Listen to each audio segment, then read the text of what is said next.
the most anterior, okay? And then a little posterior and a little bit more to the right, that's the aorta, okay? And a little bit more posterior and to the right, that's the superior vena cava, okay? There's 3 large vessels coming out here, okay? And then this vessel down here, the inferior vena cava, on the dissections, it's very obscure. It's actually kind of hard to find, okay? It looks kind of like a hole. But the vessels coming out of the top are distinct. The other thing that you need to know about the vessels is that the red and blue thing doesn't help you as much, okay? So, for all the peripheral vessels, arteries are red and veins are blue, okay?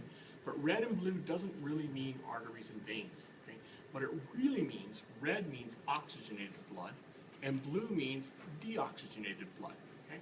So every place else in the body, that's what arteries and veins are, okay? But the definition of arteries and veins are that an artery leaves the heart and a vein comes back towards the heart, okay? So here, there are some differences, okay? This pulmonary trunk, okay, is an artery, but it's not called that, it's called the pulmonary trunk, but when it splits, those are called the pulmonary arteries, okay? They're arteries because the blood is leaving the heart and going to the lungs. But since it's going to the lungs, it's not oxygenated yet.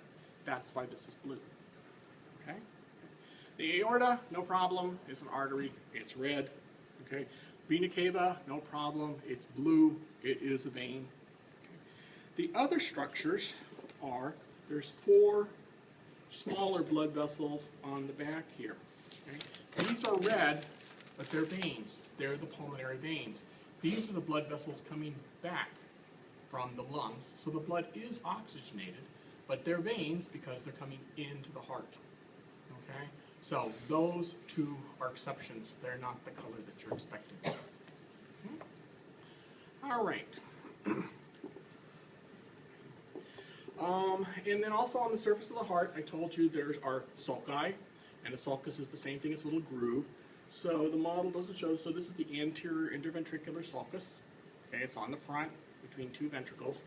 The model doesn't show this well, okay, but this would be where the posterior interventricular sulcus is. Okay, it actually shows up better on the dissection. All right, and there's one more sulcus, okay, all around the top here, okay, sort of like sitting like a crown on the top. This is between the atria and the ventricles. It's the atrioventricular sulcus. Okay? So, you need to know the coronary arteries, okay, the arteries that serve the heart.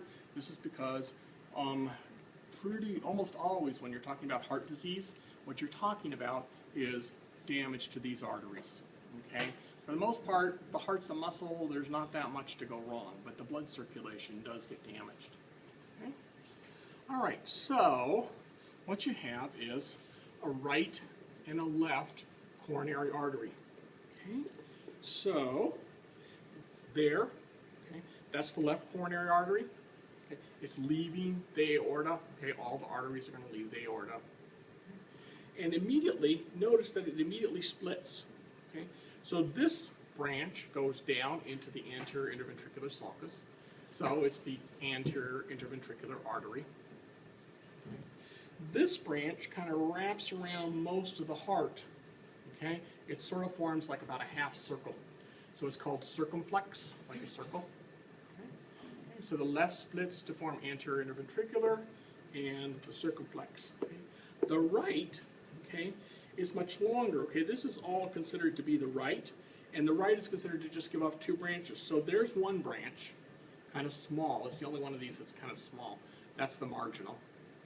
Okay, and oops. On the posterior side, okay, this would be the posterior interventricular. Okay, so the right has 2 branches, marginal and posterior interventricular. The right is longer. These are the arteries that they do bypasses in and angioplasties in. You probably heard like a quadruple bypass.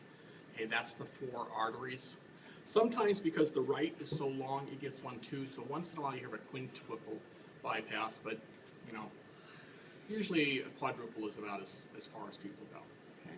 So these arteries are really crucial because that's where things go wrong, and the pattern of damage to the heart will depend on which of these arteries is damaged, what tissue it serves, and so forth.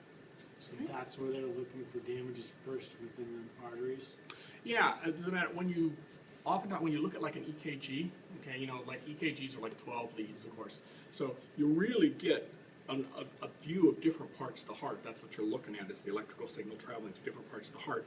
And from that, typically what's wrong with it, you can deduce which artery is affected.